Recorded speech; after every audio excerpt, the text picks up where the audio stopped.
Hi friends, अस्सलाम वालेकुम and welcome back. बहुत किस्म के दही बड़े आपने बनाए होंगे और खाए होंगे। मैं आपको सिखा रही हूँ हैदराबादी दही बड़ा बनाने की रेसिपी।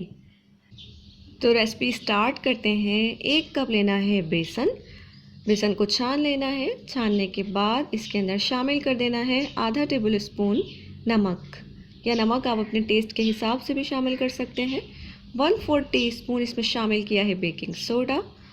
ड्राई इंग्रेडिएंट्स को अच्छे से मिक्स कर लेंगे और उसके बाद मैंने लिया है 1 कप पानी। और ये पानी सारा एक साथ नहीं डाल देना है, थोड़ा थोड़ा करके इसके अंदर डालते जाएंगे और डिज़ायर्ड कंसिस्टेंसी तक डालेंगे। बस फिर बाकी जो बचेगा उसको रहने देंगे। और ये बैटर थोड़ा सा थिक होना चाहिए, रनी नहीं होना चाहिए। मैं आपको दिखाती हूँ कि इसकी कैसी कंसिस्टेंसी रखनी है। बहुत ही ज़बरदस्त रेसिपी है, आप लोग ट्राई ज़रूर कीजिएगा और मुझे कमेंट सेक्शन में बताइएगा कि आपको कैसी लगी। ये देखें, इस तरह की कंसिस्टेंसी होनी चाहिए। जब आप ऊपर से ये नीचे की तरफ गिरेगा तो ये इस नीचे वाले मिक्सचर में मिक्स नहीं हो। और इस मिक्सचर को 10 मिनट के लिए रूम टेम्परेचर पर छोड़ देंगे। फिर मीडियम हीट पर ऑयल को गर्म कर लेंगे और उसके अंदर ये बड़े फ्राई कर लेंगे। मीडियम हीट पर ही फ्राई करना है, हाई हीट पर फ्राई नहीं करना, क्योंकि अगर हाई हीट पर फ्राई करेंगे तो ये साइड से तो पक जाएंगे लेकिन बीच में से कच्चे रह जाएंगे। मतलब इन पे कलर आ जाएगा अच्छा से, लेकिन बीच से कच्चे होंगे ये। तो ये एक टिप है अच्छे से बड़े बनाने की। इसको फॉलो करेंगे तो बहुत ही अच्छे बड़े आपसे भी बनेंगे।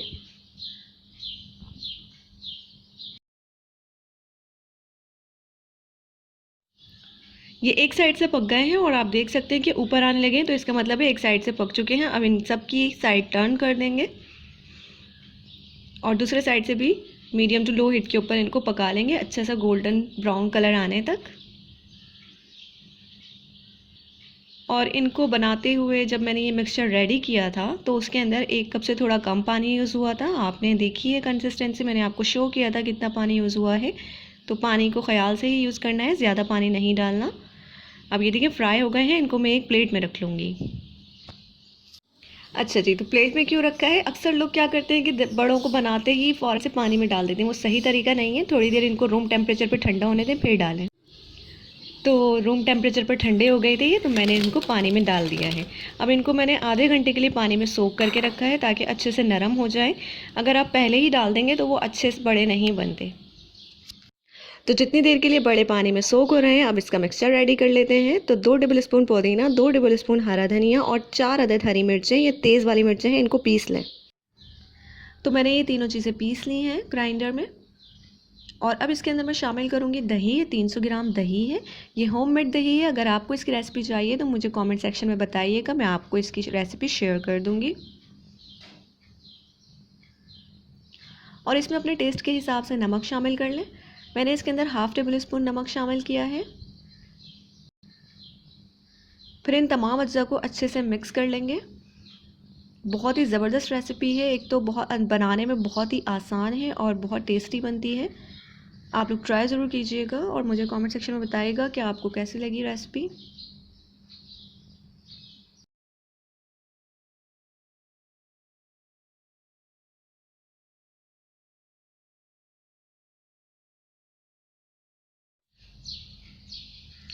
और अब इसके अंदर शामिल कर देंगे 1 कप पानी। ये मैंने हाफ कप लेकर पूरा 1 कप पानी शामिल किया है। इस दही को जो है वो बहुत ज़्यादा थिक नहीं रखना है, थोड़ा सा रनी होना चाहिए, उसी तरह से अच्छी बनेंगे ये। अगर आप थिक दही में बनाएंगे तो बिल्कुल भी अच्छे नहीं बनेंगे, क्योंकि बड़े बाद में थोड़ा सा जो दही होता है वो अपने अंदर एब्जॉर्ब कर लेते हैं, इसलिए दही को पतला रखना है। ये देखिए इसकी कंसिस्टेंसी बिल्कुल इसी तरह की आपने भी रखनी है। और अभी काम ख़त्म नहीं हुआ, अभी पूरी वीडियो देखिएगा ताकि रेसिपी अच्छे से समझ आ जाए। तो जो फुल्कियाँ हैं वो पानी में सोख हुई थी आधा घंटे के लिए। अब इनको पानी से निकाल लेना है और बहुत जेंटली प्रेस करते हुए इनका एक्सेस पानी जो है वो रिमूव कर लेना है। बहुत ज़ोर से प्रेस नहीं करिएगा, जेंटली करिएगा। और जिस डिश में आपने इसको सर्व करना है डायरेक्ट उसी में रखते जाएं इनको।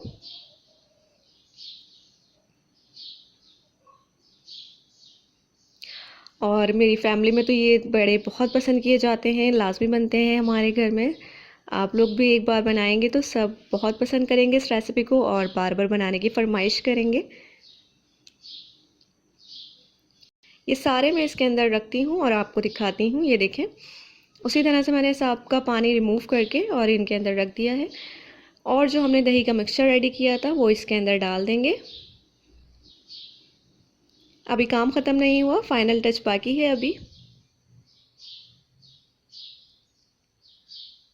अब मैं इसके अंदर लगा दूंगी भगाड़। जी हाँ, तो मैंने 2 टेबल स्पून ऑयल को गर्म करके उसके अंदर 1 टीस्पून ज़ीरा डालकर उसको मैंने कड़कड़ा लिया था थोड़ा सा, और अब इसके ऊपर इसका भगाड़ लगा देंगे। बहुत ही ज़बरदस्त टेस्ट आएगा इस भगाड़ का इन बड़ों के ऊपर। तो है ना कितनी ज़बरदस्त और मज़ेदार रेसिपी। चले मिलते हैं नेक्स्ट वीडियो में। बाय।